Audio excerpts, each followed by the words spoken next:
Okay, now let's discuss statement of cash flows. This is IS 7. This is the third financial statement. You know that we already have prepared income statement and balance sheet, and now comes the cash flow statement. Actually, you should be calling statement of comprehensive income, which is previously known as income statement of financial position, which is balance sheet, and then you call it statement of cash flows. This is a third financial statement, and in fact I consider it as a very important financial statement because it tells you about how much cash you have received and how much cash you have paid out. You know, when you see your balance sheet, you do not get any information about cash coming in or cash going out of the business, because the balance sheet, it only shows you the closing balances at the end of the year. It does not show you any activity during the year. Similarly, you prepare your income statement on accrual basis. Accrual basis means that you record the transactions when they occur and you do not wait for receiving or paying cash. So what does that mean? It means that in your income statement you write down revenue, say, I don't know, $1 million, but it does not mean that you have received $1 million, because probably your customers have not yet paid for.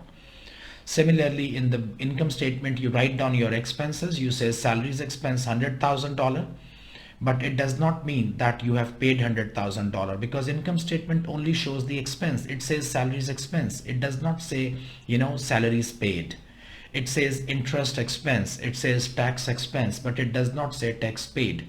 So on income statement, you write down tax expense, say $20,000, but how much you have actually paid for the taxes, it's not known from the income statement. So it is possible that your tax expense is $20,000, but you have not paid anything yet, and that 20,000 stays as a liability on the balance sheet.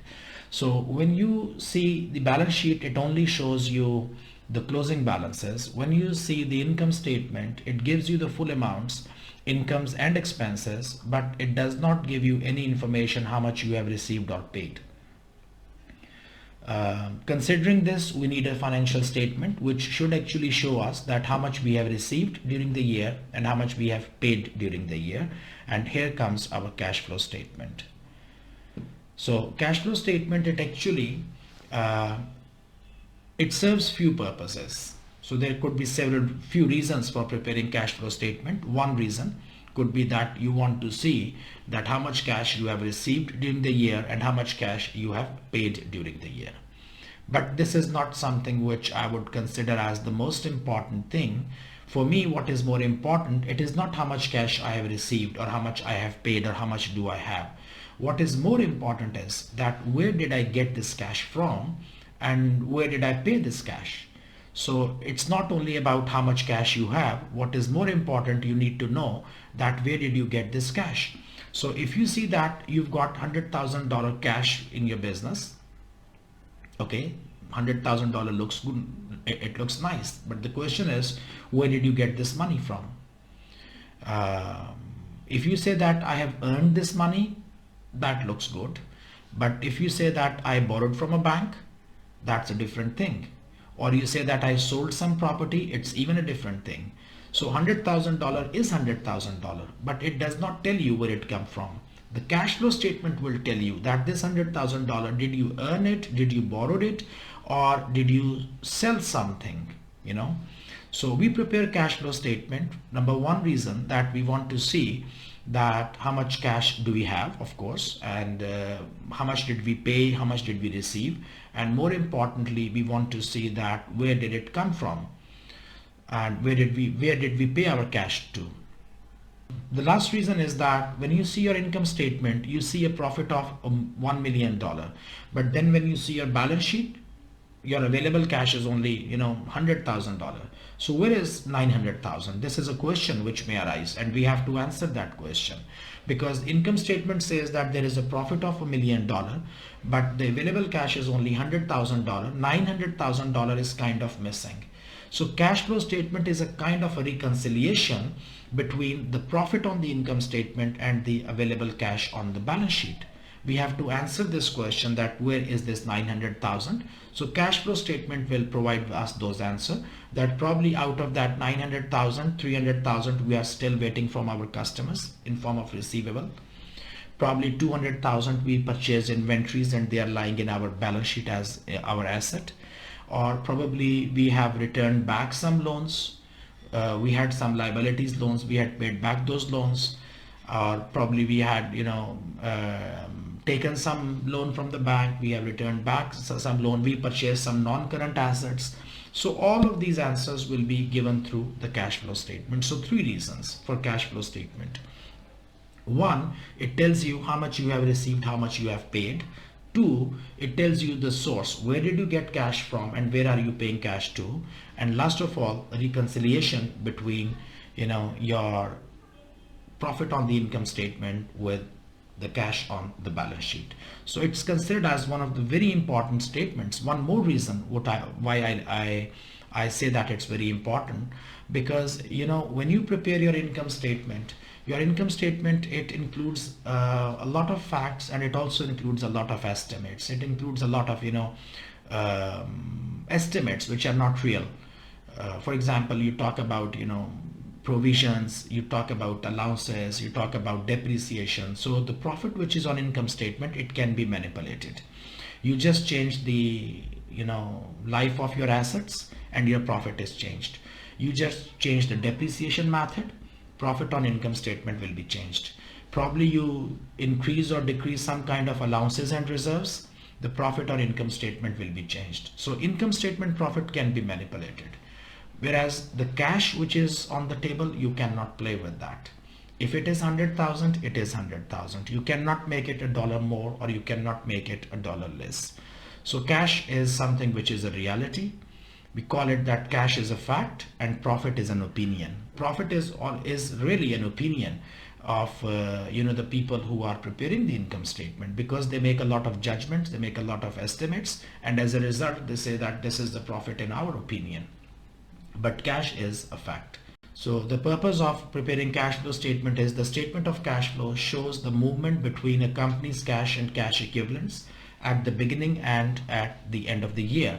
So we know what is cash, and cash equivalent means any asset which can be converted to cash readily, immediately, and at a known amount, at a determined amount. So cash is cash, we all understand. Cash equivalent example could be like, for example, let me tell you what is not cash equivalent. Gold is not cash equivalent. Gold can be converted to cash very easily, but amount is not known because its value changes every day. If you talk about stocks and shares, they again are not cash equivalent because they can be converted to cash very easily, but their value changes every day. So cash equivalent has two conditions. Number one, that it can be immediately converted to cash, and number two, that its value is predetermined, its value is known. So what could be cash equivalent? Any types of bonds which have a fixed value on that when you can redeem them and you get the same value, that could be cash equivalent because value is fixed. Or probably if you have, for example, you've got a plastic card with you, a debit card or a credit card, whatever it is. So that is cash equivalent because you know how much money is inside and you can go and take out that cash. Or any other types of deposits or assets which can be converted to cash immediately at an agreed amount, that is called cash equivalent. And we want to see that how much the cash and cash equivalent were at the beginning of the year, how much they are at the end of the year. So differentiate between profit and cash flows. So we understand that profit is not based on cash, it is just based on accrual basis. So you record income and expenses and you say income minus expenses gives you profit. It has got nothing to do with the cash, because it is possible that your profit is zero but you still have a lot of cash, or otherwise you have $1 million profit and your cash is zero. These are absolutely two different things. And we talk about, we will discuss all of these things. I already have spoken some of them and some I'm going to speak as we move on. Prepare extracts from cash flow statement giving information, calculate the cash flow from operating activities using the direct and indirect method. So we've got here cash and cash equivalent. We prepare cash flow statement. The standard is called IAS 7. And actually what happens that any business, its activities can be divided into three categories. We call them operating activities, investing activities, and financing activities. So all of your activities of any business, we divide them into three main areas. We call them operating activities, investing activities, and financing activities. And when you prepare your cash flow statement, this operating activity part, you can prepare it using two methods. One is called indirect and one is called direct method. Okay, so we move forward. Purpose, I already have explained you what is the purpose of preparing financial cash flow statement, operating activity, investing and financing. And now we need to see that what comes in operating activities, what comes in investing activities, and what comes in financing activities. So cash flow from operating activities, what does it include? It includes cash received from customers. So operating activities means that your operating cash flows. What are your operational operating cash flows? You are selling goods, so you receive cash from customers. You are paying your expenses, so you are giving out cash for your expenses. So all of your cash received from customer, it is your operating activity, or you operating expenses which you have paid. So it's not like rent expense, it's about rent paid. It's not about salaries expense, it's about salaries paid. So when you receive money, you call it cash inflow. When you pay out cash, you call cash outflow. So cash received from customer will be called my operating inflow. And whenever I pay any of my OPEX, my operating expenses, I call them operating outflow. And then taxes paid, interest paid, and dividend paid. These three items are also, they come in under operating activities. So I'm not saying tax expense. Income statement will show you, will say tax expense. Here I'm saying taxes paid. Income statement will show interest expense. Here I'm saying interest paid. So taxes paid, interest paid, and dividend paid, we put them under operating segment. Now you need to here pay attention that this dividend paid actually, sometimes it is possible that dividend paid you do not write under operating activity, you show it under financing activities. So in some of the books they show it under the dividend paid, they show it under financing activities. In some books you will see it under operating activities. If you check with IAS 7, what does the standard say? The standard says that you can put it anywhere. You can put it under operating activities or you can put it under financing activities, makes no difference. But once you decide that I'm going to put it under operating activities, then every time you keep it there. You just cannot switch it, In my opinion, I would prefer to put dividend paid under operating activities. So that's why I am showing it here. Then you have investing activities. So this section shows the cash flow related to the acquisition and disposal of non-current assets and returns on investments such as interest and dividends. So what do we write here? In investing activities, any cash which we receive or which we pay for buying and selling non-current assets, you call it investing activities. So when you purchase a non-current asset, it is essentially an investment which you have made in the business.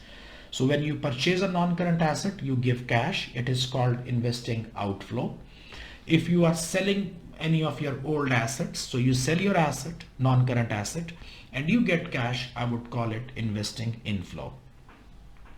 So investing outflow, investing inflow. It is also by buying and selling of shares in other entities. And I say shares in other entities, not your own shares.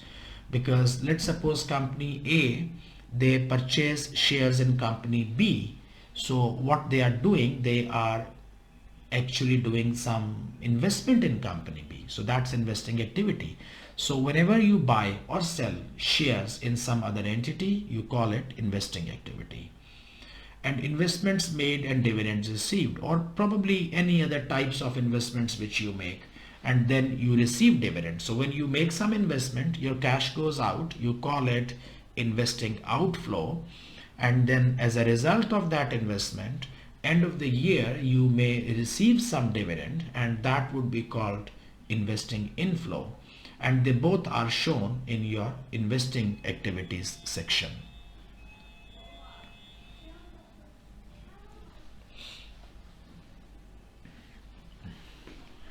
Then comes cash flow from financing activities.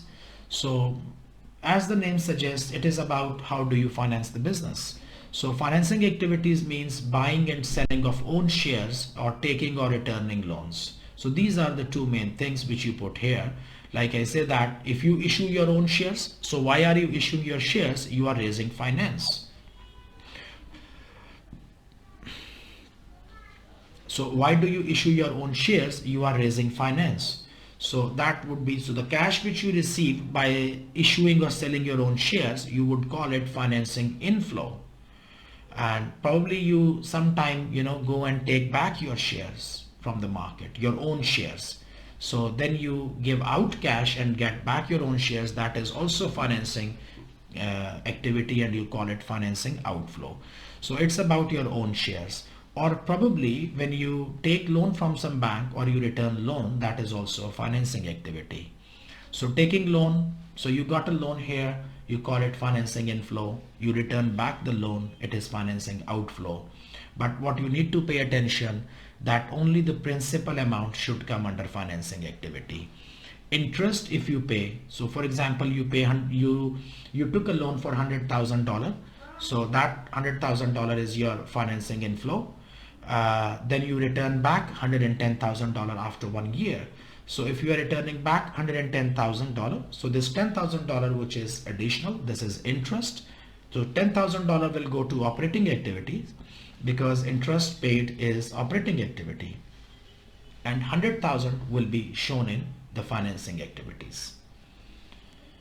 And like I told before, that it is possible that under financing activity, dividend paid you may write down here, but I don't write it here, but it is allowed. I prefer that taxes paid, interest paid, dividend paid, all three under operating activities, but it is possible that dividend paid you may write under financing activities as well. Okay, now let's see how do we prepare this cash flow statement. So as we discussed earlier, that your cash flow statement, it will have three sections. It will be cash flows from operating activities, cash flows from investing activities, and cash flows from financing activities. So if we speak about the first segment, which is operating activities, there are two methods. We call it direct method and indirect method. So these are the two methods which are given by IAS 7, but indirect method is more popular and it is recommended. So direct method would be rather simple. We will do it quickly and then we will move on to indirect method. Indirect method is a little bit more complicated, but this is the method which is usually used in exam and which is usually used in the practical life as well. So before we start doing preparing cash flow statement, we need to understand that how do we prepare it. So in order to prepare your cash flow statement, what you need to have two income statement, two balance sheets and one income statement, which means your current year income statement and balance sheet, current year income statement and balance sheet, and the last year balance sheet. So you will have three papers, three statements on your table. Before you start preparing cash flow statement, you need to put three statements on your table: last year balance sheet, this year balance sheet, and this year income statement. And let's suppose that, now why do we need that? I'll show you that why do we need two balance sheets and one income statement. So I just took some information from income statement. So let's suppose you've got income statement for the year 2014. It says sales 100,000, purchases 60,000, interest expense 3,000, and income tax expense 7,000. Now, as we discussed earlier, it just says sales. We do not know that how much of this we have received in cash. Maybe there is still some receivable. Then it says purchases $60,000. We still do not know how much we have paid to suppliers. Probably we have purchased these goods on credit. And then the same story goes with interest expense and the tax expense. We do not know if we have paid it or not, whether we paid more, whether we paid less. It just shows you the expense. And then you've got 2 years balance sheet figures. It says your receivables last year 2013 and was 10,000. This year it is 12,000. Similarly, the balance on payables and the income tax liability, the tax payable and the interest payable. So these are some short extracts which we have taken from income statement and balance sheet. Okay, now let's see why do we need it. Let's suppose if I ask you that how much cash did we receive during 2014 from customers? How much is the cash received from customers? You cannot tell because your sales are 100,000 but you do not know how much customers they pay, and receivables are 12,000, so it is your just receivable 12,000.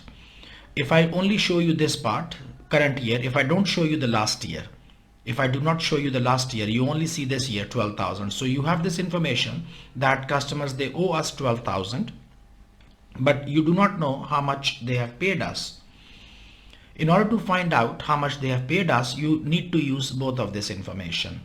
Now I see that from here that receivables have increased from 10,000 to 12,000. It means that some of the customers, they did not pay. So if I sold goods for $100,000 and my receivables are increasing, which means that some part of this sales has not come in. That's why my receivables are increasing. Imagine if your receivables are 10,000 in last year and they are 10,000 in this year, which means receivables remain same. So you can conclude that whatever you sold, you got all of the cash. And that's why receivables are same. So whatever you sold, you received cash. But if receivables are increasing, it means that some customers did not pay. So it means that if some customers did not pay, then your cash received would be less than 100,000. So we say that cash received from customers. You've got an opening balance of $10,000. This was your opening receivable in the beginning of 2014.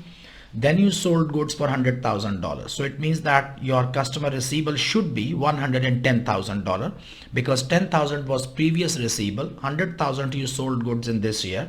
So your receivable should have been 110,000, but you see only $12,000. So where is the remaining amount? It means that the remaining amount has been paid by the customers. That's why the balance has decreased. So 98,000 we can conclude from here that cash received from customers during the year is 98,000. You cannot find this figure if you do not have the last year balance sheet. Similarly, you have to find out cash paid to suppliers. So suppliers, we make purchases. So our previous liability was $8,000. Then we purchased further goods for $60,000. So it means that our liability should be $68,000, but our liability is just $6,000. So 8,000 plus 60,000 opening liability plus purchases minus closing liability 6,000. So it means that $62,000 you have paid to suppliers.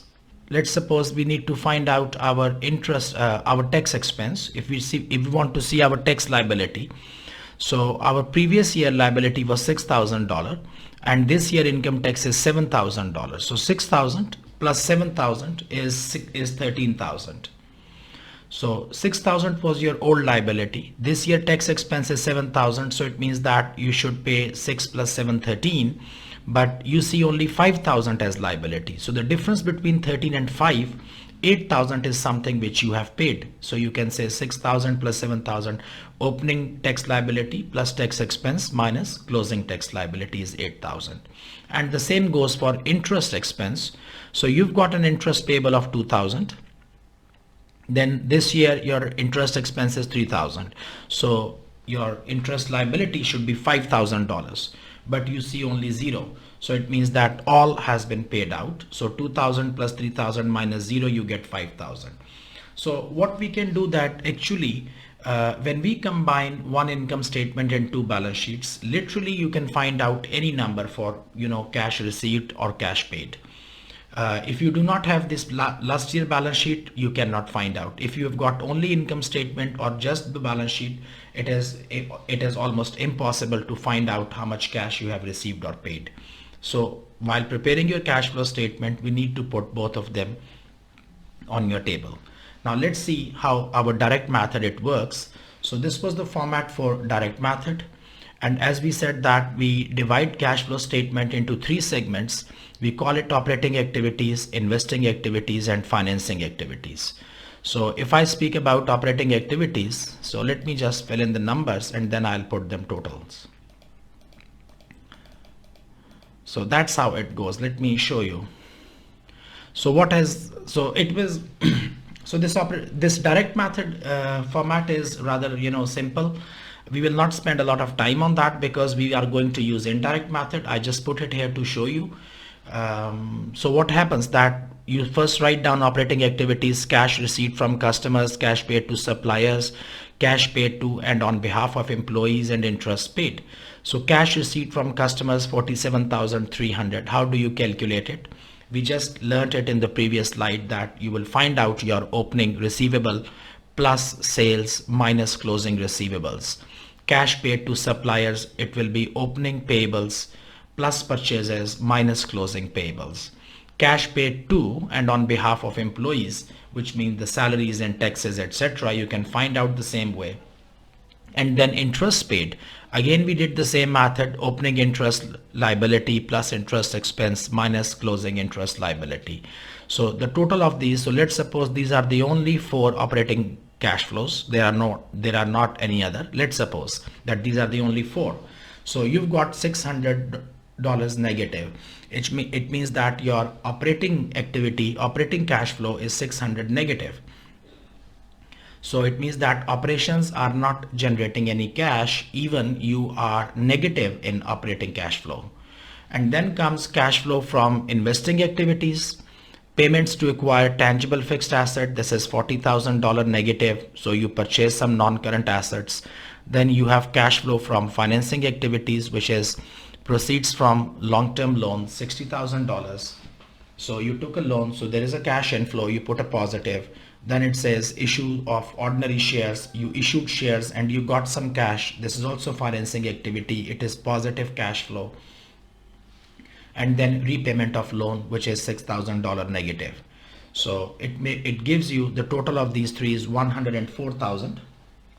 So now you've got a negative operating cash flow, a negative investing cash flow, and a positive financing cash flow. You make a total of these three, it gives you $63,400. What does that mean? It says increase in cash balance. So this 63,400 is not your closing cash. It is actually change in the cash. It is actually increase or decrease in the cash. So this cash flow statement 63,400, it tells us that during this year the business generated $63,400 cash.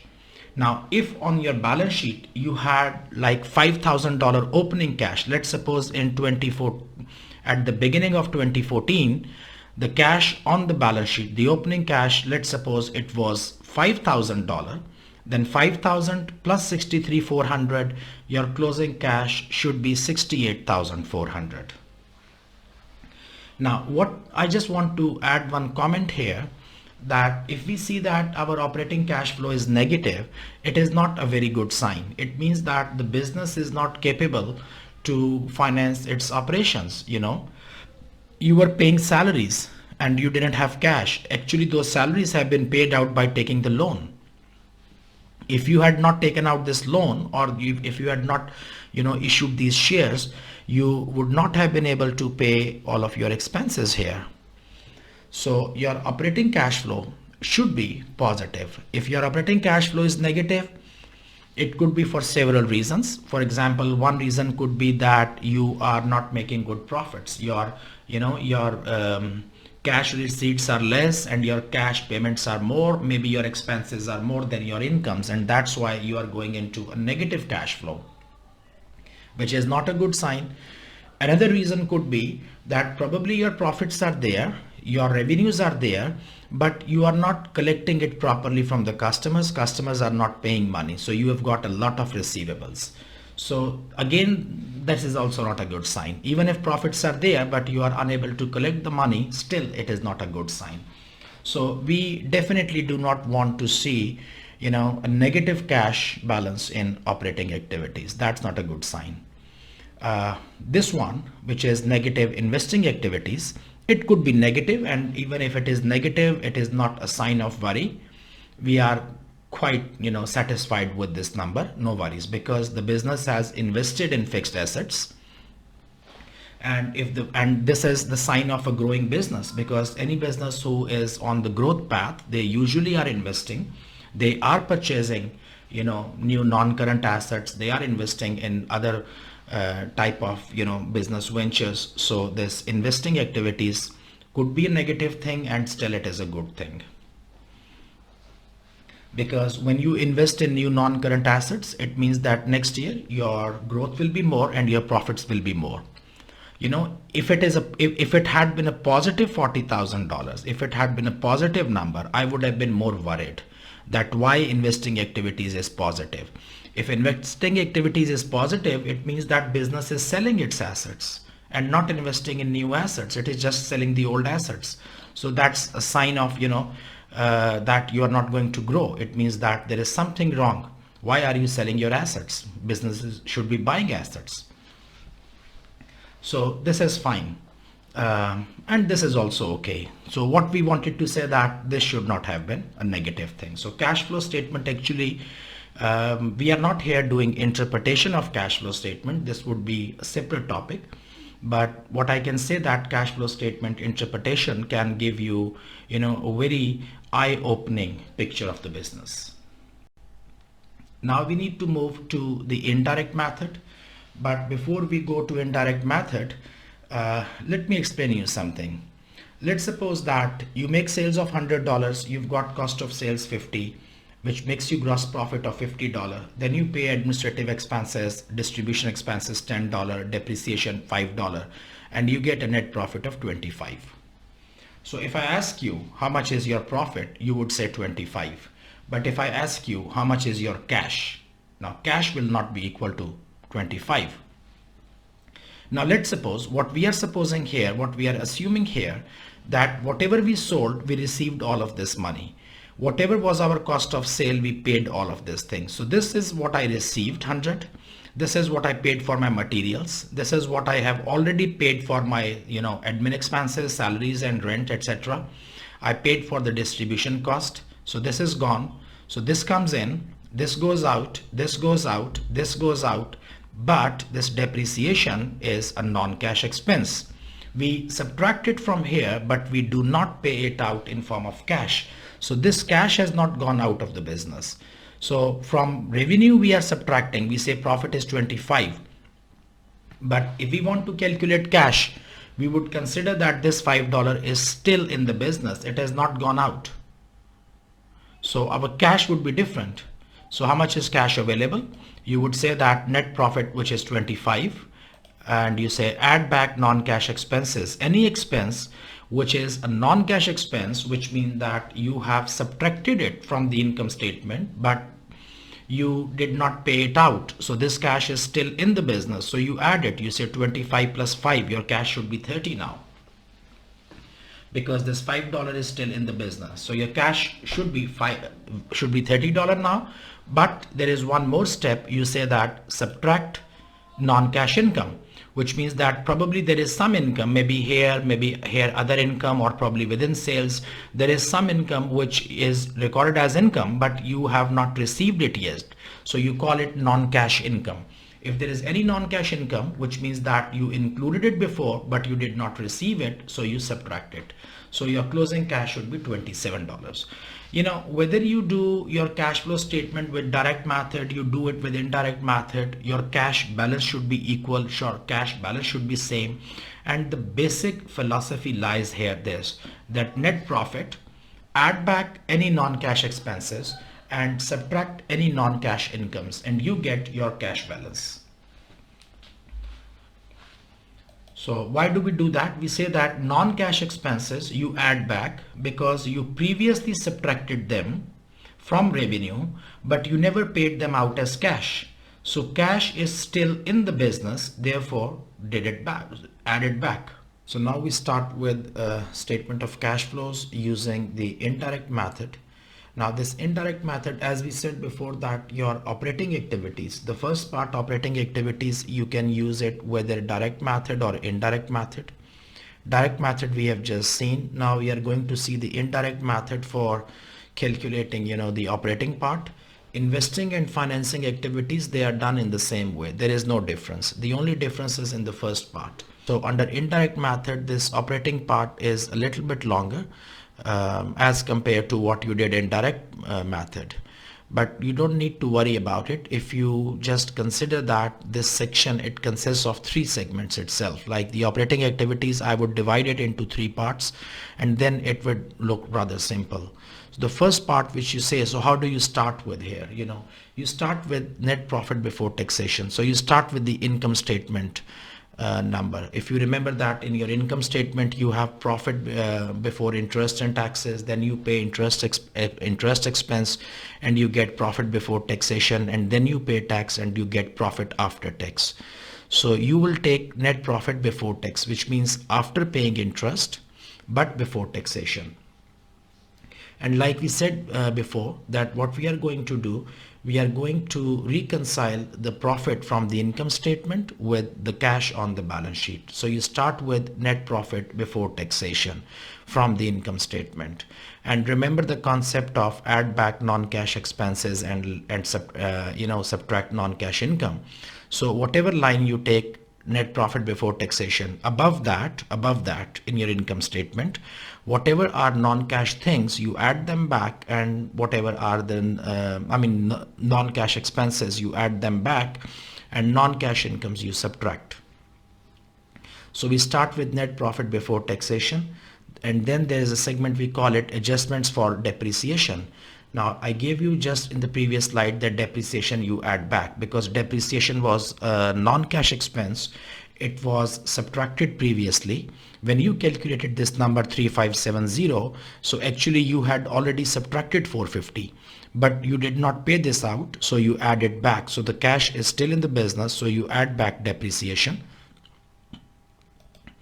Then investment income. So now if you remember that you had gross profit in income statement, and below gross profit you may have other income, and within other income segment you may be showing investment income. So why do we subtract it? Actually this investment income, it is not a non-cash income. Probably you have received the cash, but we are subtracting it here because this is operating activity part, and investment income should not appear here. So this income 3570, it includes 500 of this, but this 500 is not my operating activity. So I subtract it from here, and we will add it back into the investment part. You have operating activities, investing activities, and financing activities. So we are subtracting it from here because it does not belong to this operating activity segment. So we take it out from here, and then we will add it back into our investing activities. And then you have interest expense. So 3570, when you arrived at this point, before that you already subtracted from the income statement, you said interest expense. So that said interest expense, you do not know how much is interest paid. So we will calculate interest paid separately, but we add it back. Because we are not sure how much cash has been paid out. So this is before 3570, we add it back. So you come to a number which is called operating profit before working capital changes. Now, if you see here, there are three transactions. There are three line items: depreciation, investment income, and interest expense. There may be two, there may be three, there may be four. What would be the fourth type? We would explain it later. But the thing is that this first section, it may have 2, 3, 4, or even 5 activities. I just put here 3. So we say operating profit before working capital changes. After that, you need to make adjustment for working capital, which is very simple. Working capital, it consists of, receivables, payables, and inventories. You will see your two balance sheets. It says increase in trade receivable. So when you see your balance sheet for the previous year, 2013 and 2014, if your receivables are increasing, so increase in receivable means that the customers did not pay. And if the customers did not pay, it means that we will have less cash. So any change in the two balance sheets, it is the simplest of all. Just pick up your two balance sheets and see what is the difference in receivable. So if your receivables are increasing, it means that your cash is decreasing. So you subtract. And then you say decrease in inventories. Similarly, from the balance sheets, it is quite simple. You just pick up two balance sheets. You see the figure for inventories. If inventories are decreasing, it means that you have sold goods. So apparently your cash should be more. So you are adding it. And then you say decrease in trade payables. So again, pick up the two balance sheets, see your trade payable balances. If payables are decreasing, it means that you have paid out to your suppliers. So if you have made more payments to your suppliers, your cash should be less. So we subtract it. So this segment is very easy. You just put receivable, payable and inventories from the two balance sheets. And then comes the last section. From the last section, you add it up like, interest paid, you subtract. Remember when we were doing direct method, I told you how to calculate, cash received from supplier, from customers, cash paid to suppliers, interest paid. So how do you calculate your interest paid? The two balance sheets and one income statement. So you will see your last year interest payable plus this year interest expense minus this year interest payable. So you get the number 270. So if you notice here, your interest expense, which is shown in income statement, was 400, but actually what you have paid out is only 270. So you calculate interest paid and you see tax paid. Similarly, you can find out tax paid from two balance sheets and one income statement, actually how much tax you have paid. And you say dividend paid, you subtract it. So three segments. So this is all. So when you make a total, it gives you 760. All these items you plus minus, you get 760. So it is 2730 minus 270 minus 900 minus 800. So 760,000 you have generated cash from operating activities. Now in direct method, which we used previously, this operating part probably was a bit smaller. Here it looks a little bit more complicated, but actually it is not. What you should do, you should just make it divided into three sections: interest paid, tax paid, dividend paid. It is three items and these always will be three. There is no fourth item. Here you get receivable, payable and inventories. Again, it is very simple. You can see from the balance sheet. And this first part, you may have 2, 3, 4 or 5 items. Probably if you don't have investment income, don't show it. There is no need to show investment income if you don't have it. So this is the operating activity part from indirect method. And then comes, the investing activities and financing activities. And you should remember that investing and financing activities, they are the same as in direct method. There is no difference. You make your cash flows from investing activities, like purchase of property, plant and equipment. Cash is going out, it is cash outflow, you put it in bracket. Then you have proceeds from sale of equipment. Maybe you sold some equipment, so you received cash, you add it. The interest received, you made some investments and from those investments you got some interest, it is cash inflow. So it's not about interest income, it is about interest received, which means how much cash you have received. So if we go back, if you see that we put here investment income 500, because probably we accrued income 500, but we received only 200. So whatever we have received, we put it here. And then you have dividend received. If you purchased any shares, so you are receiving some dividends, you add it there. So this is your net cash used in investing activities. It is 480 negative. And then comes the last part, which is cash flows from financing activities. And it is proceeds from issuance of share capital. You issued new shares, and proceeds from long-term borrowings 250, and you get a positive cash flow of 500. So now we have got our operating cash flow, which was, let's go back and see, 760 positive. Then we have our investing, which is 480 negative, and financing, which is 500 positive. You make a sum total, it gives you 780. So this 780 is actually, it is change in your cash and cash equivalents. It is increase or decrease in your cash and cash equivalents, 780. So this is the activities during the year. And then you say cash and cash equivalents at the beginning of the period. So 180 you already had on the 1st of January. So on 31st December, your closing cash on the balance sheet should appear 900. So in your balance sheet, last year balance sheet cash was 120. This year balance sheet cash will be 900. So this statement is like, we made this indirect method. And as I said before, that indirect method is more common in exams, and this is mostly used in your real life, in your practical life as well. So that's all with the two formats of cash flow statement. The background and overview of cash flow statement I have discussed in our first video. Why do we make it? What is the purpose? But let's make a very quick summary of cash flow statement. Advantages are business survival needs cash. Of course, cash is something which is like the lifeblood of any business. Businesses, they do not go bankrupt due to the absence of profit. No, businesses, they go bankrupt due to the absence of cash. It is possible that you made profit, and then you go boom, bankrupt because you don't have cash. Because profits are different, but bankruptcy is related to cash, because bankruptcy means that inability to pay your liabilities. Bankruptcy does not mean that you don't have profit. Bankruptcy means that you cannot pay.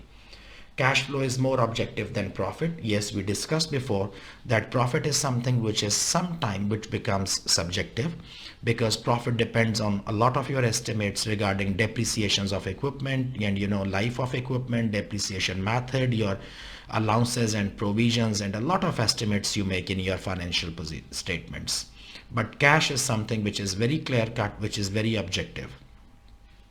Trade account payable need to know if they will be paid, and of course cash flow statement, we need to make sure that we have got sufficient cash when it's time to pay our salaries or taxes or dividends and other liabilities, and that will be seen from the statement of cash flows.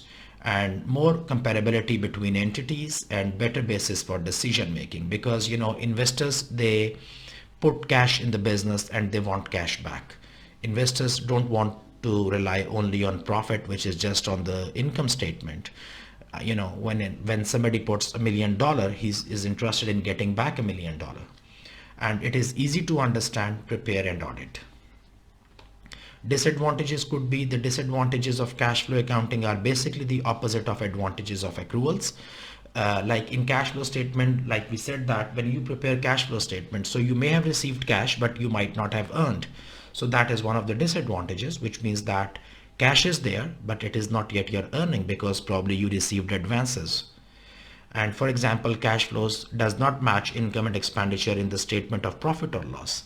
Yes, because when you talk about cash flow, so you just write down that how much cash you have received. You are not matching it with the revenues with expenses.